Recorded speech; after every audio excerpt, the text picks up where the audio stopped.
siis täna jah, esindan siin Rohetiigrit ja iseennast teie ees. Ja võib-olla ütlengi kohe alguseks ära selle toreda asja, et esimesed 7 slaidi on lihtsalt taustaks, et ma räägin teile natukene iseendast ja natukene Rohetiigrist, et te saaksite võib-olla parema tunnetuse, et mis see taust on, kui ma jõuan 2 viimase slaidini, kus ma siis räägin rohepesust ka.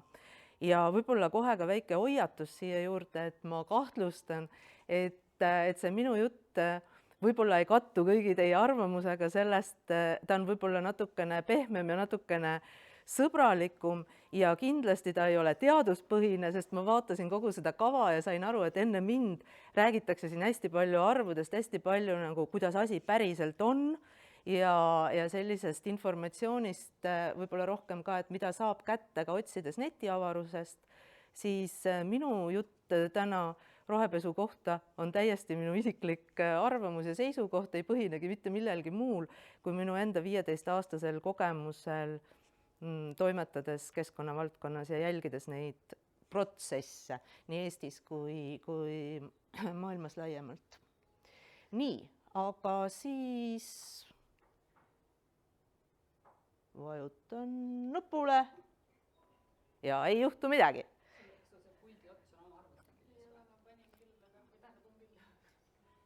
Aga ei ole ka midagi, sa saad, õnneks mul on vähe slaide, nii et saab ka käsitsi vajutada. Aga kõigepealt ma räägingi siis natukene kontekstist iseenda kohta ka, et minu eluajal on kasvanud rahvastiku arv planeedil Maa 4 miljardilt 8 miljardi peale. Et see on olnud selline üüratu kasv, mida siin Eestis olles ei ole tähele pannud. Aga lugedes raamatutest ja käies maailmas laiemalt ringi, on seda siiski näha. Siis võib-olla veel huvitavad asjad, mis 2 sellist head fakti, mis ma tõin ka üsna oma sünniaja jooksul või sünniaja juurest välja teile täna, on see, et 72. aastal ilmus siis Rooma klubi kurikuulus raamat Kasvupiiridest ja esimest korda hakati rääkima tegelikult ka sellest, et ressursid lõppevadki kohe otsa ja midagi suurt ja koledat ootab meid ees. Ja siis võib-olla veel vähem tuntud fakt on see, et 74. aastal tutvustas eestlane Aadu Alpere Atlantas Coca-Cola peakorteris maailmale plastpudelit, millest on saanud alguse väga palju probleeme ja millega me oleme ka teemeäras väga palju kokku puutunud. Nii et tegelikult väga palju läheb ka ühe inimese kapsaaeda asju, mis juhtuvad ühtepidi nagu suurtes korporatsioonides, aga tegelikult on seal alati keegi inimene taga, kes seda asja teeb, välja töötab ja plastpudeli vanaisa on Aadu Alpere eestlane. Aga seetõttu meie kõik anname seda koormat siin, et me peame keskkonnaprobleemidega tegelema eestlastena ja seda karmavõlga kandma. Aga mida mina samal ajal tegin? Sündisin ja kasvasin Saaremaal, metsa sees, mere ääres, linnas käisin küll koolis, aga enamus aega siis vabas looduses. Sealt edasi 88. aastal läksin Tartu Ülikooli, astusin Tartu Ülikooli majandusteaduskonda, hakkasin majandust õppima. Ja ka sel ajal kukkus kokku sotsialistlik majandus ja hakkas peale raju kapitalistlik majandus, ehk siis aega õppida eriti ei olnud, õpetada meid keegi ei osanud, aga see ka tudengitena, majandustudengitena, noorte ägedate inimestena, see kõik, mis ümberringi toimus, see oli äge.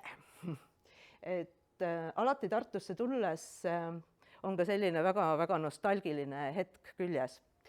Siis sealt edasi olen ka EBS-is õppinud rahvusvahelist ärijuhtimist, ehk siis täiesti läbi ja lõhki majandusinimene ning sellisel toredal aastal nagu 1993 asutasin reklaamiagentuuri ja sealt edasi 14 aastat pidasin turundus-, reklaami- ja multimeediaagentuure ja rääkisin inimestele, et tuleb rohkem osta ja mida tuleks osta. Muidugi siin õnneks ma pean juurde ütlema ka seda, et ma ikkagi kogu aeg nagu püüdsin hoida seda tausta ka, või noh, minu motivatsioon oli see, et leida üles need ägedad asjad, millest inimesed võib-olla väga ei tea ja nendest siis rääkida ja tuua neid esile, et see oli siis minu missioon toimetades turundusmaailmas, nii et seetõttu ka kogu see rohepesu teema on natukene ka sellise minevikuga seotud või sinna need juured jooksevad. Aga siis 2007. aastal sain tuttavaks Rainer Nõlvakuga ja sealt edasi siis tuli 12 aastat Teeme ära.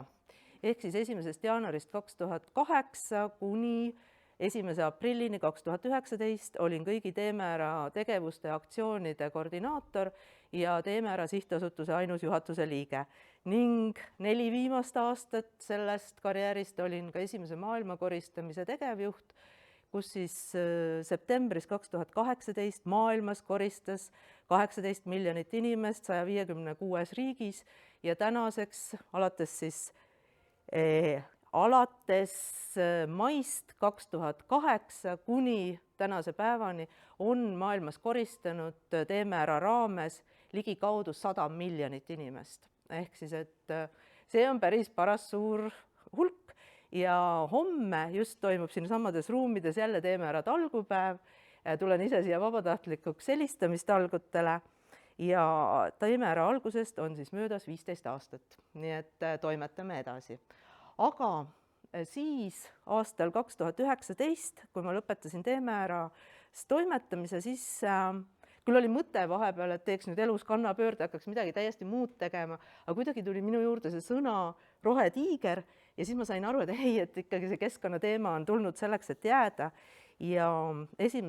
novembrist praktiliselt 2019 siis alustasime Rohetiigri tegevustega ja seal oli ka hästi suureks tõukeks see, et Eestit koristades, maailma koristades, seda prügi hulka nähes kõike seda, me saime kõik aru, et niimoodi seda keskkonnaprobleemi ei lahenda, et see on see, et sa kaotad prügipimeduse, sa kaotad keskkonnaprobleemide pimeduse, sa näed seda kõike, aga üks hetk tuleb hakata tegelema juurtega. Ja seetõttu siis sündiski Rohetiiger sellest inspireerituna. Ja nüüd hästi kiiresti ma räägin ka Rohetiigrist, et mida me siis teeme. Rohetiiger on sektoritevaheline koostööplatvorm ja meie suur eesmärk on see, et kõigepealt selline vaheeesmärk, et 2025. aasta lõpuks me saaksime aru, mis on tasakaalus majanduse visioon, mudel ja tegevusplaan Eesti riigi jaoks, konkreetselt nii suure riigi jaoks, sellise geograafilise asendiga, sellise inimeste arvuga, selliste ressurssidega riigi jaoks ja me mõtleme välja tegevusplaani järgmiseks 10 aastaks, kuidas seda tasakaalus majanduse visiooni Eestis päriselt rakendada, ehk siis aastast 2026 kuni aastani 2035 lõpuni. Ja selleks ajaks võiks Eestist saada maailma kõige ägedam keskkonnateadlik tulevikuriik. Visioonid, missioonid, väärtused kenasti paigas. Siit ma toon just esile selle, et Rohetiiger tahab olla ühendav ja tulevikuloov, see on minu jaoks hästi oluline väärtused üldse igapäevaselt toimetades Rohetiigris ja see tähendab seda, et me ei näita näpuga selja taha ja ütle, et kõik, mis 10 aasta jooksul või tsaari ajal on halvasti tehtud, et nüüd on, et see on paha ja kes on süüdi, vaid vastupidi, me aktsepteerime olukorda, kus me täna oleme ja katsume kõik koos vaadata tulevikku, et kuidas seda elu meil siin Eestis ja laiemalt ka globaalselt muuta paremaks ja teha nii, et me oleksime olemas ka 100 ja 200 aasta pärast. Rohetiigri kõige suurem väärtus kindlasti on inimesed ja võrgustik ja meie esindusorganisatsioonis on 84 liiget tänaseks. Me oleme ka kokku arvutanud, et nendes ettevõtetes ja organisatsioonides töötab ligikaudu 40 000 inimest, need on need, kelleni siis see tegevusmõju peaks jõudma. Partnerorganisatsioone, kellega me töötame igapäevaselt, on 12, aga neid, kellega me siis teeme koostööd niimoodi natuke rohkem juhuslikult, oli niimoodi, et ma ei suutnud päriselt kokku lugeda, et siis ma ei pandki seda täpset numbrit. Ja võib-olla huvitav on veel see, et täiskohaga töötajaid mina, olen kohal ja tegevtiimis, kes siis mingil kujul tundide alusel palka saavad, on 14. aga nüüd siis pilk tulevikku, et mis me siis tegema hakkame. Et loodud siis 2019, põhineme oma väärtustel. See, mis me kaasa võtame 3 Rohetiigri tegevusaastast nüüd järgmisesse 3 tegevusaastasse, sest meie see põhieesmärk on aasta 2025 lõpus, on Rohetiigri liikmesorganisatsioon, me tahame kasvada 150 liikmeni ja partnerid ning Rohetiigri projektid erinevad, mida me oleme juba teinud, nagu Rohetiigri Akadeemia, kliimakogud, mõõdikud, pakendid. Aga mida me nüüd tegema hakkame, on see, millest on kogu tegevuse fookus, on 5 teekaarti, energiateekaart on valmis, ehituse teekaart, ehitatud ruumi teekaart tuli välja selle aasta aprillis. Need 2 esimest on juba ilusasti jõudnud ka siis koalitsioonileppesse, siis transport- ja logistika teekaart on, issand, ma pean lonksu vett, et mul kuidagi kurgus kipitab natukene.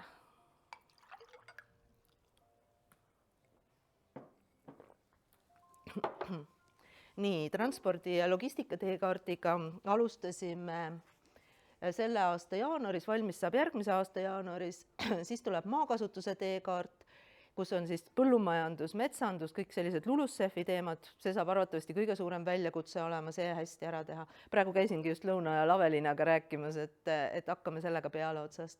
Ja siis tuleb tööstus ja ringmajandus ning need 5 me valisime seetõttu, et nad on majanduse vereringed sektorid ja nad on kõige suurema süsiniku jäljega sektorid ja siia peale me teeme siis kokku tegevuskava, et kuidas siis 10 aasta jooksul kõik need tegevused ellu viia sektorite vahelises koostöös.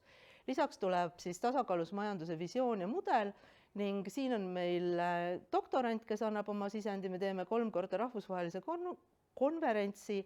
Esimene on 17. novembril, olete kõik oodatud sel aastal Tallinnas ja siis me teeme 3 korda Rohetiigri arenguraamatu. Ja siia peale 25. aasta lõpuks peaks siis sündima ühiskondlik kokkulepe kogu selle tegevuskava ja visiooni ja mudeli rakendamiseks järgmise 10 aasta jooksul. Aga et iga inimene siin leiaks oma koha, et see ei oleks selline teoreetiline majandusmudel ja võib-olla ainult ettevõtjatele arusaadav, siis selleks kindlasti on vaja, et sünnib siia juurde Eesti lugu. Seda me teeme koostöös loomeinimestega, see jääb väljapoole punktiiri. Punktiiri sees olevad asjad teeb Rohetiiger, aga need, mis väljas on, siin me otsime koostööpartnerid appi. Ja viimane kirss tordil on see, et kui me sellise suurepärase süsteemi oleme siin valmis ehitanud, et siis oleks patt seda küünalt vaka all hoida ja kindlasti me peame seda ka rahvusvaheliselt tutvustama ja seetõttu koostöös 6 ülikooliga on plaanis Eestisse luua maailma kõige ägedam muutuste juhtimiste ja tuleviku majandusmudelite selline rahvusvaheline kursus, kuhu tulevad õpetama maailma ägedad visionäärid ja õppima saab igast riigist mitte rohkem kui 3 inimest. Ja siit see inspiratsioon tuleb sellest, et kunagi Stanfordi ülikoolist samamoodi sai alguse Silicon Valley, et miks mitte kunagi Eestist ei võiks tekkida niimoodi maailma samblaorg või midagi veel sellist ilusat. Nii, aga see on nüüd Rohetiigri kohta praegu kõik. Ja minu kohta kõik, et kui keegi tahab siia vahele kohe küsida midagi, siis siin on nüüd selle küsimise koht. Ma tahtsin lihtsalt kiirelt, et miks ainult 3 igast riigist? Mis põhjusel 3 saab õppima? Sellepärast, et esiteks peab olema rohkem kui 1, sest 1 inimene läheb tagasi oma koju või kaob kuhugi ära ja tal ei ole mõttekaaslasi seal riigis. See peab olema selline väike grupp. Ja teiseks 3 sellepärast, et see kursus ei tohi minna liiga suureks. Et see peab olema selline hallatav kursus ja ma ise kujutan ette, et ühe kursuse suurus on kuskil 200 inimest, ehk siis, et igal kursusel ei osale nagu kõigist maailma riikidest, vaid sinna saavad kandideerida riigid ja panna välja oma tiimid. Ja need, kes seal õpivad, need on vanusevahemik kuskil 30-40, võib olla ka erandeid. Ja nad on juba väikese kogemusega juhid ja me õpetamegi muutuste juhtimist, süsteemi uuendusi, tuleviku majandusmudeleid, keskkonna ja digiteemasid, nii et nad on tegelikult keskkonna digiteemade tuleviku coach'id, kui nad siit välja lähevad. Ja nad on saanud oma ideid rakendada ja oma kursusetöid teha siis siin meie selles süsteemis, meie avaliku erasektori ettevõtetes.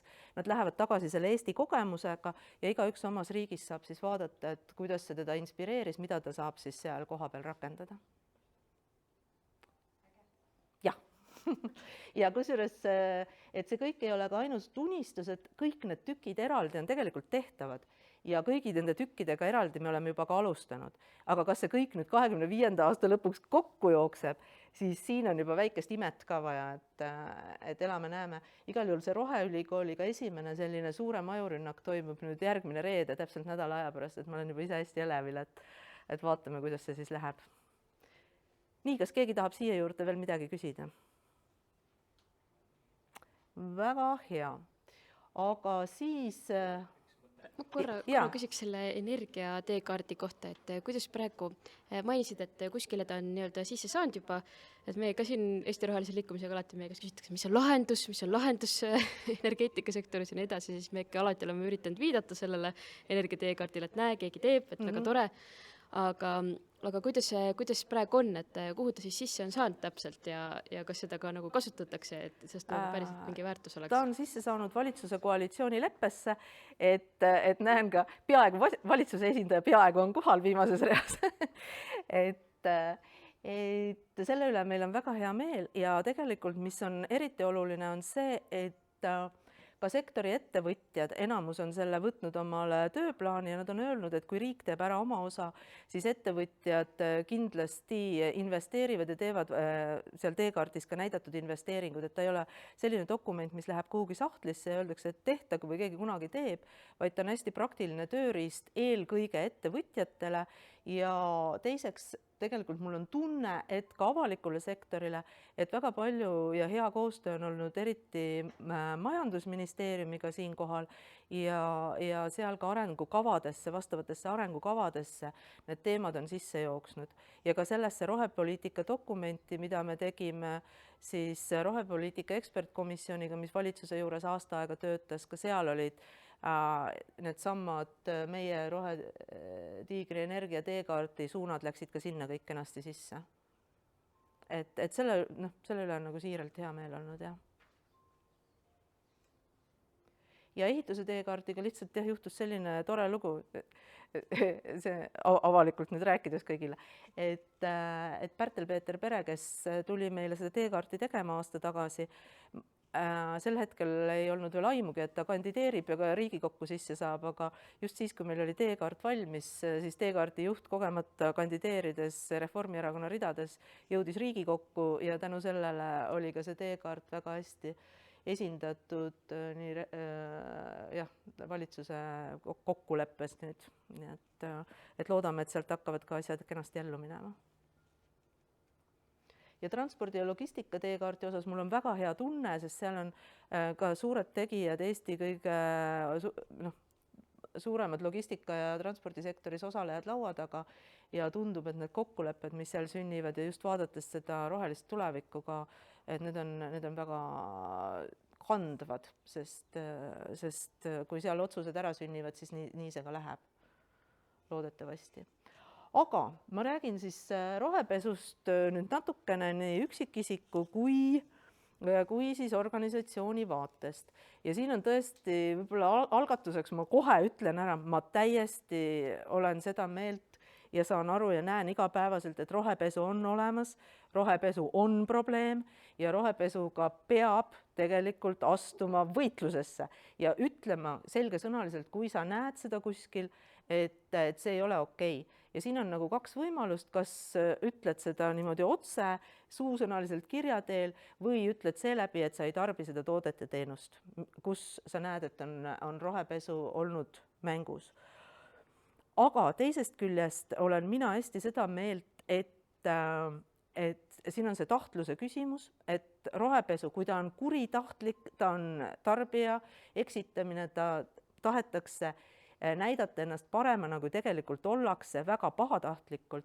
Siin nagu ennem just ka Madise jutust tuli välja nagu kogu see Eesti Energia teema ja see tuumajaama teema, et siis ei ole nagu õigustuseks kohta.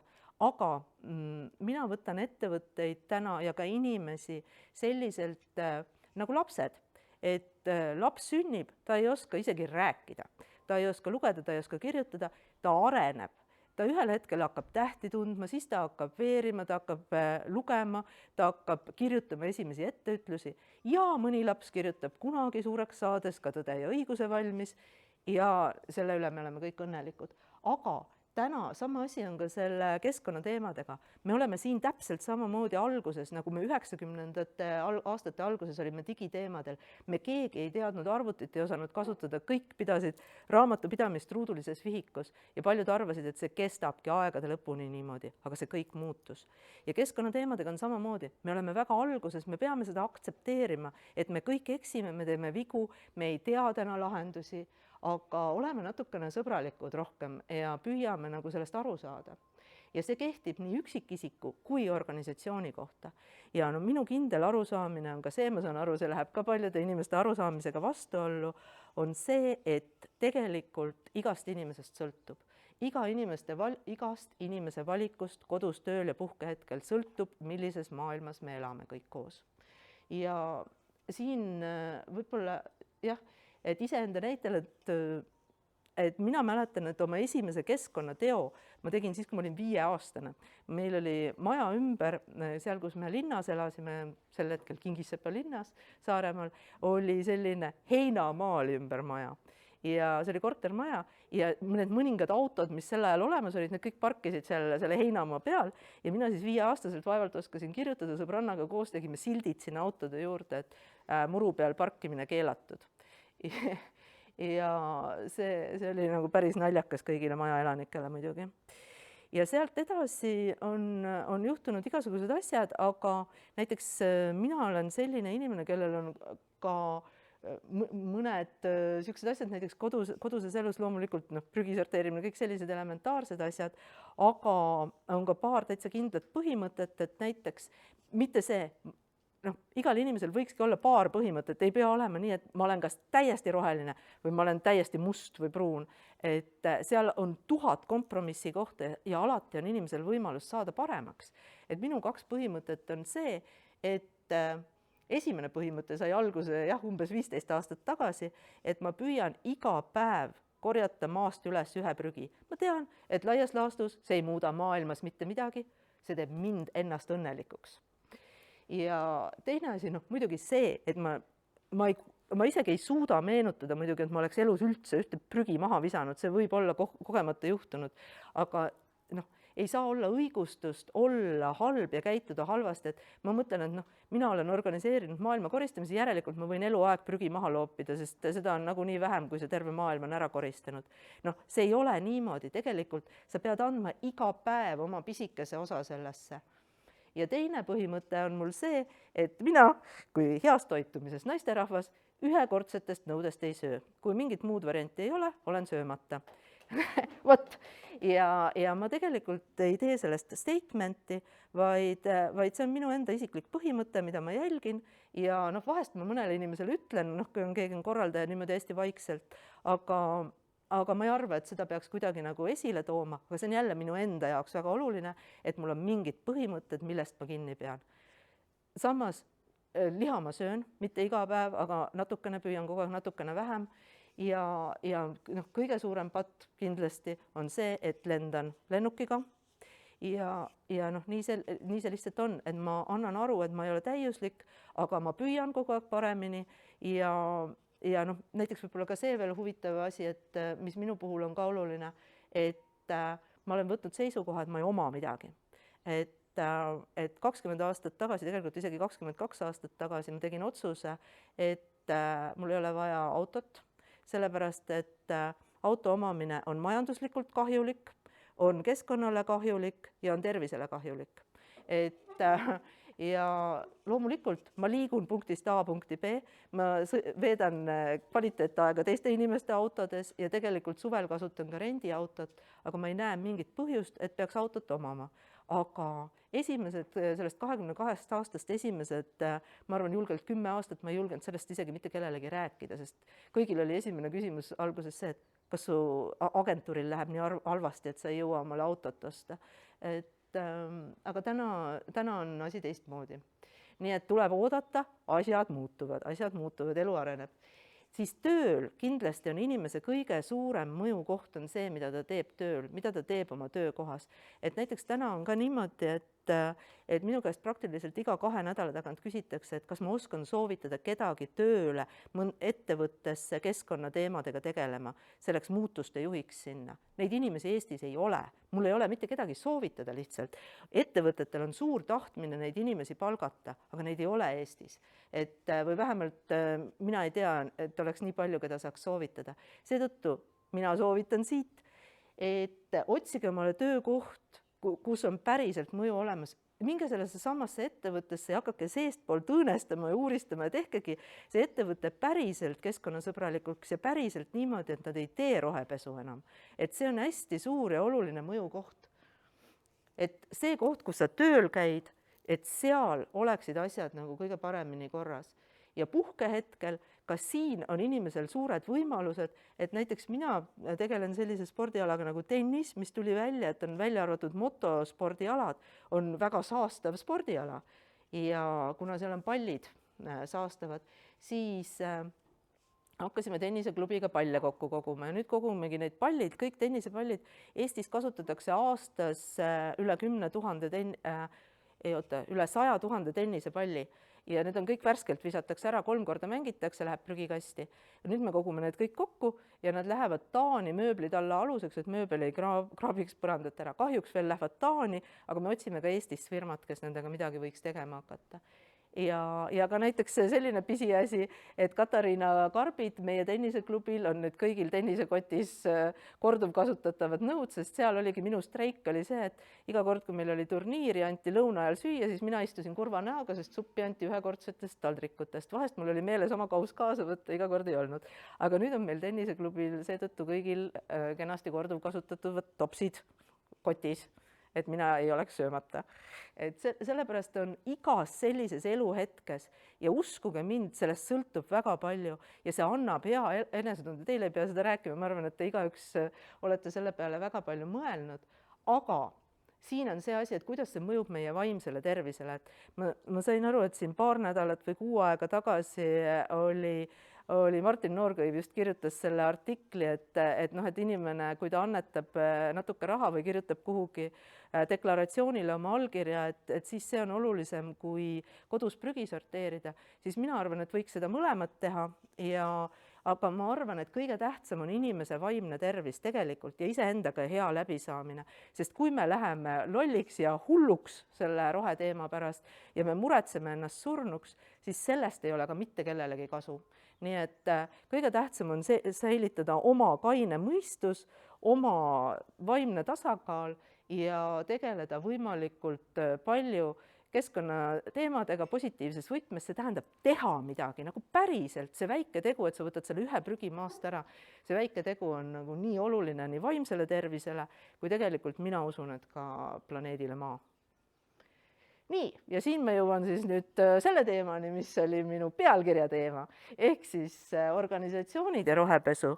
Siis siin ma seda olen juba läbi inimese puudutanud seda teemat, ma arvan, et see sama asi kehtib organisatsioonide kohta, sest mina olen jälle selle ebapopulaarse mõtte esindaja, selle suuna esindaja, et ei ole olemas organisatsioone ja mingisuguseid müstilisi struktuure, vaid iga organisatsioon koosneb inimestest. Sinna lähevad hommikul tööle Bill Gates, Kaja Kallas, Aadu Alpere, Eva Truuverk. Kõik me läheme hommikul tööle ja igaüks me anname oma organisatsioonist selle väikese panuse, kuidas see organisatsioon välja paistab ja millised süsteemid ja struktuurid tekivad. Nii et tegelikult ikkagi on kõik taandub sellele ühele inimesele. Aga kui me võtame nüüd ettevõtted, siis suured ettevõtted ja väikesed ettevõtted, et minu jaoks võib-olla Rohetiigriga tegutsedes ongi olnud kõige suurem üllatus see, kui palju Eesti firmajuhtide ja eestvedajate hulgas on visionääre ja tegelikult selliseid inimesi, kes päriselt saavad aru, et keskkonnaprobleemid on täiesti päriselt olemas, keskkonnateema on tulnud selleks, et jääda ja nad tahavad päriselt, et nende lastel ja lastelastel oleks koht, kus elada. Et nad ei ole üldse nagu, absoluutselt on igasuguseid inimesi, aga väga palju ja väga just sellised suure mõjuga ettevõtjad Eestis on selle läbi hammustanud. Nad muidugi teevad seda ka omast kasust lähtudes, sellepärast et kui lastele tahta ettevõtet pärandada, siis see peab ka kasumlik olema ja nad saavad hästi aru, et nad peavad oma toote ja teenuse keskkonnasõbralikuks tuunima selleks, et üldse turul olemas olla. Et siin on eelkõige on muidugi ka see ikkagi see ettevõtja drive juures, aga nad saavad aru, et seda saab teha ainult olles samal ajal keskkonda hoidev. Nii et mina ei oleks üldse nii pessimist selles osas ja ettevõtete puhul tuleb lihtsalt ka minu meelest neid julgustada natukene selleks, et nad julgeksid ka rääkida neid väikesi võite, sest see aitab inspireerida teisi. Kui see ei ole pahatahtlik asi, siis nad ei pruugi lihtsalt selle peale tulla, et asjad on nagu valesti. Et üks päev ma käisin 2 päeva tagasi ühe rohetiigri ettevõtte juures sellisel väikesel sündmusel ja nad on hästi tublid ja hästi ka tahavad olla keskkonnasõbralikud. Ja siis oli ka laud oli kaetud ja seal oli, ütleme, julgelt pool lauda olid lihatoidud ja pool lauda olid siis juust ja mingid muud asjad. Ja ma läksin siis selle inimese juurde, kes oli selle toidu tellinud ja ütlesin, et kuule, et tegelikult oleks hästi tore, et kui järgmine kord saaks näiteks taimset toitu pakkuda, et see on hästi nagu ka keskkonnasõbralik. Ta ütles selle peale, päriselt või? Kui äge, ma panen selle kõrva taha, ma tõesti ei tulnud selle peale. Ja mina mõtlen samal ajal huvitav, me oleme nagu teeme ääres 15 aastat, ma ei ole liha tellinud nagu kordagi. Et kuidas nagu mõni inimene, isegi olles nagu täiesti rohetiigri organisatsioon, ta ei ole selle peale mõelnud. Ja samas see on päris tõsi ka, sest see ei ole tema päris äri ja ta areneb selles vallas. Ja järgmine kord ma olen täitsa kindel, et ta tellibki taimetoitu, et ta lihtsalt hakkas seda märkama.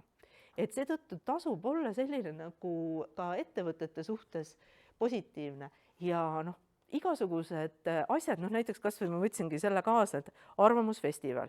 Hästi tore, minu üks lemmik ka 3. sektori organisatsioone ja anti kingituseks selline asi. Meie näiteks Rohetiigris juba ammu ei jaga kingitusi või hästi harvadel juhtudel siis näiteks raamatuid. Et kas see on nüüd hea kingitus või ei ole.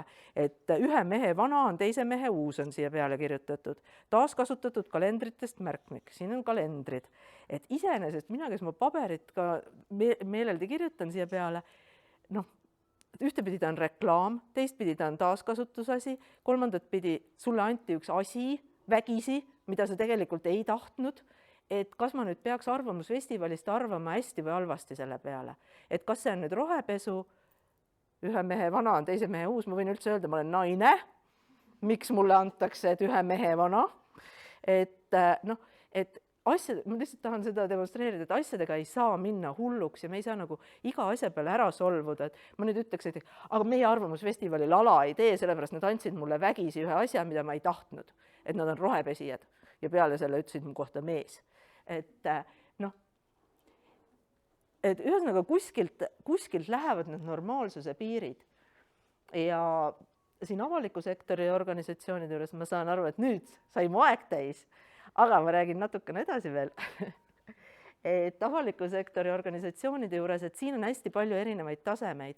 On ÜRO tase, on Euroopa Liidu tase, on Eesti tase ja me saame igal tasemel viriseda ja me saame igal tasemel vaadata, kuidas asjad käivad.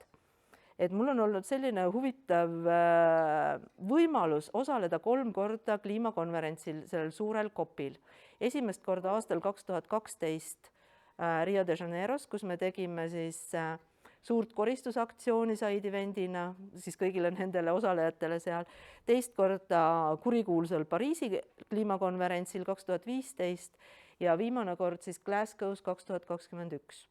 Et seal on kõik piisavad vahed vahel olnud ja oma kogemuse pealt ma võin öelda, et esimene kord, kui ma käisin seal siis Rios, siis see oli lihtsalt show. Inimesed käisid seal ennast näitamas, aeti täiesti, ma kuulasin tegelikult päev läbi nende riigijuhtide esinemist, ma istusin Urmas Paeti asemel seal suures pleenumisaalis ja kuulasin, mis siis riigijuhid Venemaad esindas näiteks Medvedjev ja noh, mis nad siis seal rääkisid.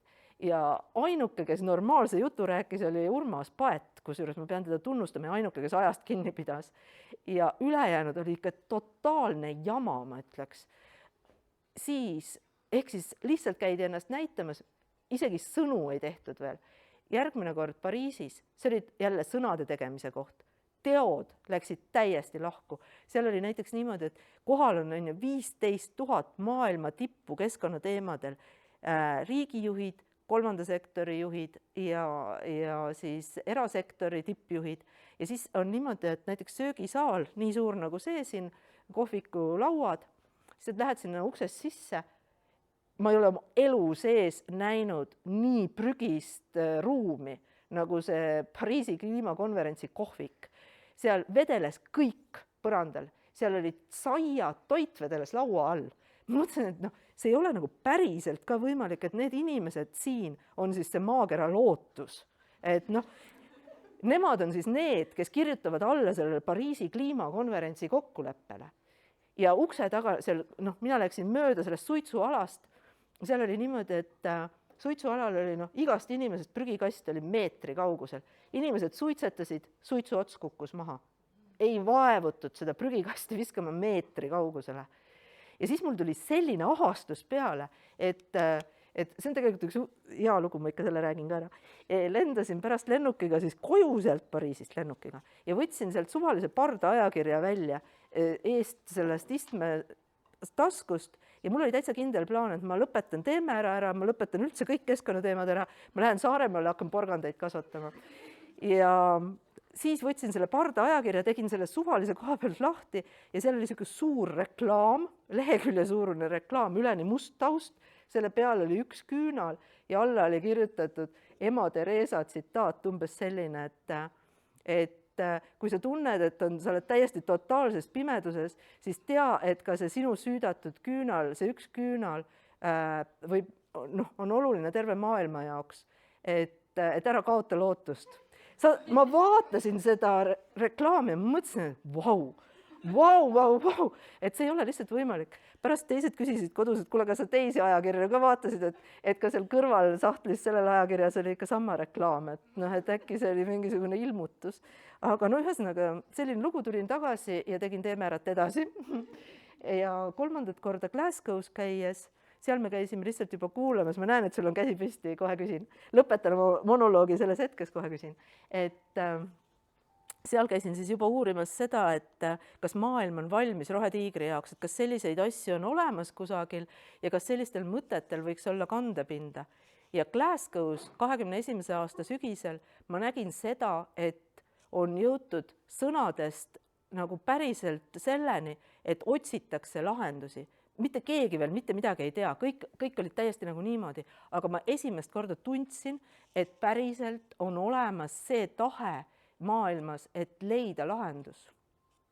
Nii et selle koha pealt avaliku sektori poole pealt lootust on, mul on hea meel ka selle üle, et Euroopa Liidust tulevad meie suunas need metsikud direktiivid, sellepärast et see sunnib meid tegema asju, mida me muidu ei teeks.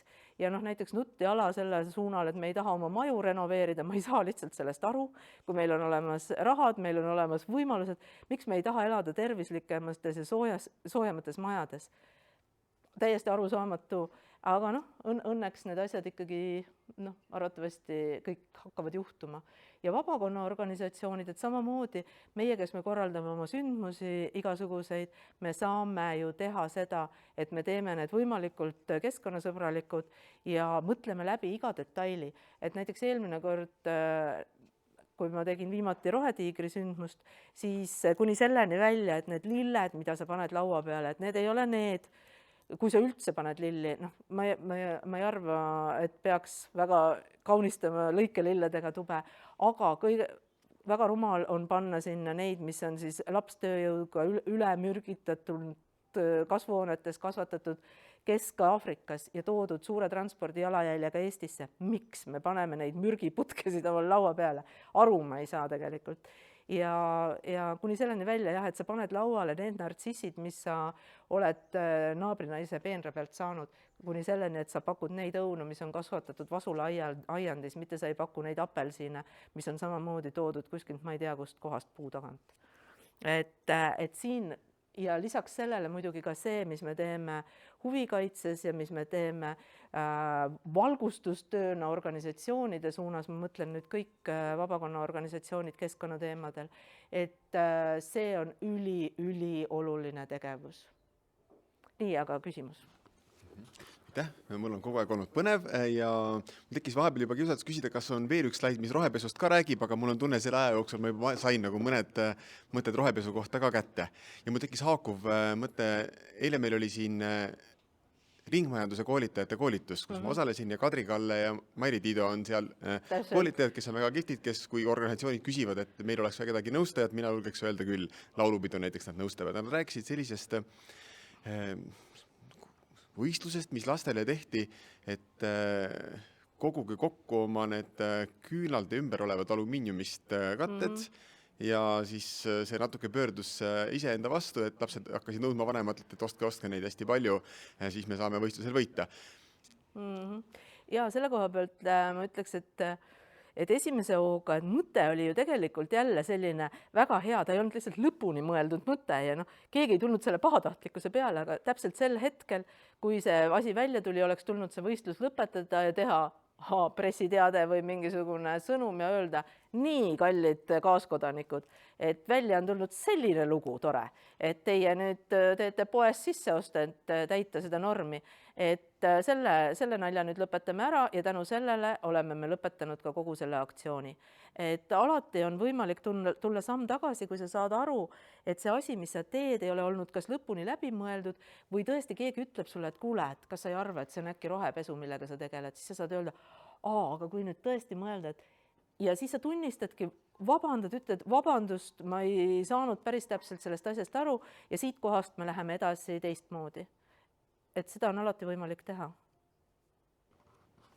Võib-olla siis kunagi hakkavad ettevõtted tegema sellist mõju-uuringut enne, kui nad mingi rohelükkega välja tulevad. Et ma mäletan ka, et kui Coca-Colal oli kunagi see kampaania, et leia enda nimeline pudel poest, siis ma ka mingi ringmajanduse konverentsil sain küsida neilt, et kuidas siis läks, et kas ringlus oli palju parem, et nüüd keegi ei viska Madist põõsa alla, Madis viiaks ikka poodi tagasi. Ja siis nad ütlesid, et väga kohutav oli, sest kõik jätsid koju endale selle pudeli. Et ringlusest kadus ära väga suur osa plastikut, sest see jäeti koju riiulile. Nii ilus vaadata. Et selline ootamatu tulemus. Teinekord on tulemused ootamatud isegi nende inimeste jaoks, kes kampaaniad välja kuulutavad, et sa kunagi ei tea, et kuhu inimeste fantaasia võib küündida teinekord. Aga ühesõnaga jah, et ma ei tea, kui kellelgi on veel küsimusi, siis on küsimise hetk või ma siis teen selle lõpu statemendi. Ma küsin, sest et pean küsima, kuidas siis selle Fermi energiaga ikkagi on, et tuleb Rohetiigri liikmeks või Fermi kuidas? Energia või? Jah. Ei tule, nad ei taha. Nad ei taha, okei. Tuumajaama kohta, see on jälle minu isiklik seisukoht on see, et nagu Jaanus Purga väga hästi ütleb ja mulle see väga meeldib, on see, et tuumaenergia jaoks on palju paremaid kohti kui Eesti, ja Eestil on palju paremaid võimalusi saada energiat kui tuumajaam. Ja mu enda põhjendused iseendale kõige suuremad on need, et Eesti ühe maksumaksja jaoks on tuumajaama ehitamine absoluutselt mõttetult liiga kallis. Ehk siis me ei suuda seda maksumaksjana kinni maksta kogu seda struktuuri, mis me selle ühe väikse tuumajaama pärast peame üles ehitama, kui me tuumariigiks hakkame.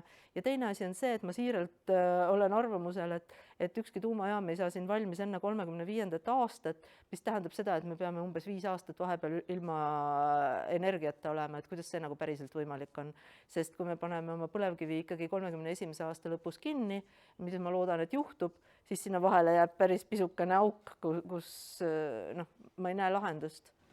Okei, aga ma sõnastan siis võib-olla natuke teistpidi, et mille alusel teil saavad need ettevõtted sinna Rohetiigri liikmeks, et ühest küljest on ju seal Alexela, eks ole, et see loogiline on, et meil tekib ka küsimus, et mille alusel te valite ja kuidas te nagu aitate või mida see ettevõtte siis saab? teie tegevusest, et kuidas te teda aitate rohelisemaks saada, et võib-olla sa selgitaksid seda protsessi, et siis oleks nagu kommunikatsiooni osas väga Jah, et Hea. võib-olla ma alustan sellest, et ma siin enne kuulsin, et jah, et noh, kütusefirma by default on kohe halb, aga nüüd tõstame käe püsti, kes tuli Tallinnast või kuskilt mujalt täna siia Tartusse niimoodi, et ta ei kulutanud tilka kütust.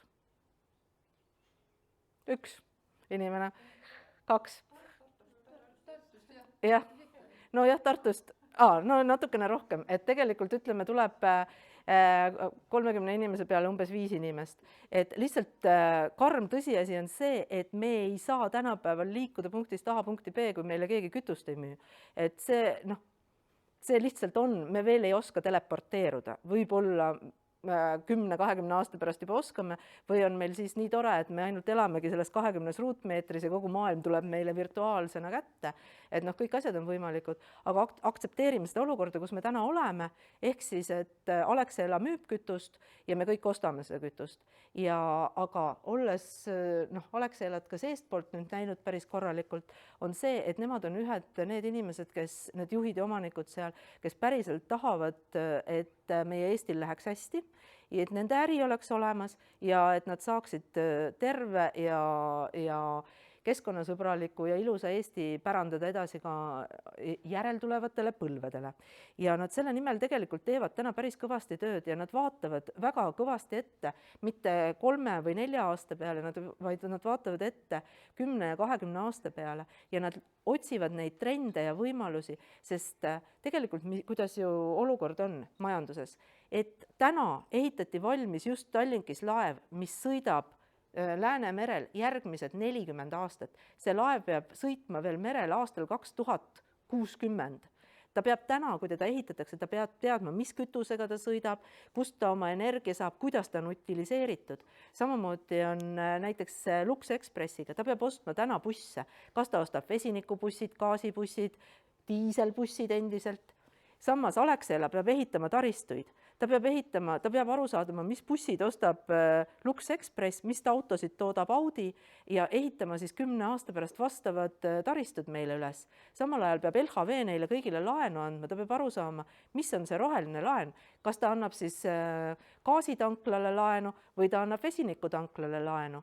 Ja nii kaua, kui seda teadmist ei ole, kui see suund ei ole kokku lepitud, nii kaua on meil tõeline kaos ja ei toimu mitte midagi ja kõik seisabki paigal. Ehk siis me tahame tekitada seda olukorda, et me lepime mingites tuleviku asjades kokku, mingites stsenaariumites, mingites nägemustes, kuhu me liigume 10 ja 20 aasta pärast, et ehitada täna üles õigeid struktuure, et seesama Alexela ei peaks meile diislit homme müüma või ütleme 3 aasta pärast, vaid ta müüks meile 3 aasta pärast võib-olla puhast elektrit, mis on tõesti rohelistest allikatest toodetud. Sest seda, et me kaotaksime päriselt ära energia tarbimise lähima 100 aasta perspektiivis, no ma ei suuda seda ette kujutada.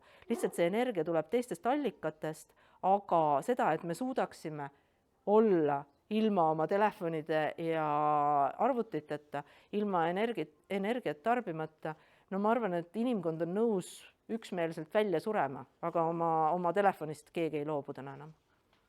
Et see on see paha lugu lihtsalt. Ja no okei, mõni võib-olla on nõus ilma telefonit ellu jääma. Aga ma loodan, või mul on kuri kahtlus, et neid inimesi on väga vähe. Ja teine asi ongi see, et täpselt need samad suured ettevõtjad, et mis siis tuleb teha, et neile tulebki anda need tööriistad, neid tuleb julgustada, neile tuleb näidata neid võimalusi, nad tuleb omavahel kokku tuua, et nad saavad üksteist inspireerida. Et võib-olla hea näide ongi ka Rohetiigri Akadeemia, et meil juba 3. lend lõpetab, me oleme igasse lendu võtnud 15 ettevõtet, organisatsiooni ja seal omavahel nad on hästi erinevate alade pealt ja seal omavahel üksteist inspireerides ja seda tööd tehes, et see on päris huvitav, et need arengud ei ole nagu väga suured või see, et keegi kohe teeb oma äri 100% ümber, aga need pisikesed muutused on südant soojendavad, mis välja mõeldakse. Ja minul on usku sellesse, et kui me oleme sellised positiivsed koostöövalmis, üksteisele küll ütleme asju siis, kui on vaja öelda, aga seda sõbralikus võtmes, et mitte rünnates ja mitte mutta tampides. et siis on meil võimalik päriselt ka siin Eestis nagu ehitada üles väga keskkonnasõbralik riik, sest me oleme nii väiksed, me oleme nii paindlikud, meil on see digiajalugu ja me ei peaks siin liivakastis omavahel nende mänguasjade pärast kaklema, vaid me peaks aru saama, et paneme seljad kokku ja vaatame, et kuidas me maailmas välja paistame, kuidas me rahvusvahelisel turul saame asju paremini teha ja teeme siin koos. Et ma arvan, et see on see edu võti. Ja võib-olla lõpetuseks, olles kohutavalt üle aja, paari minutiga ütlen ära selle, et kui ma alguses ütlesin need 2 asja, mis juhtusid 70ndatel aastatel, et siis juhtus 70ndal aastal veel üks tore lugu, ehk siis matemaatik ja meteoroloog Lorentz töötas välja oma kaose tekkimise printsiibid ja üks nendest siis on illustreeritud sellise näitega, et kas liblika tiivalöök Brasiilias päästab valla tormi Mehhikos.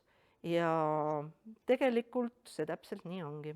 Liblika tiivalöök võib päästa valla tormi teises maailma otsas. Ja seetõttu ma tegelikult päriselt ka julgustan kõigile, et meil kõigil on need tiivad ja me kõik teeme nendega iga päev selliseid pisikseid lööke ja päriselt need muudavad maailma. Ma olen seda korduvalt näinud, ma olen seda ise nii palju näinud, et seda isegi tundub nagu sihuke kuidagi imelik korrata, aga ma arvan, et laias laastus läheb kõik hästi ja me saame hakkama. Aitäh!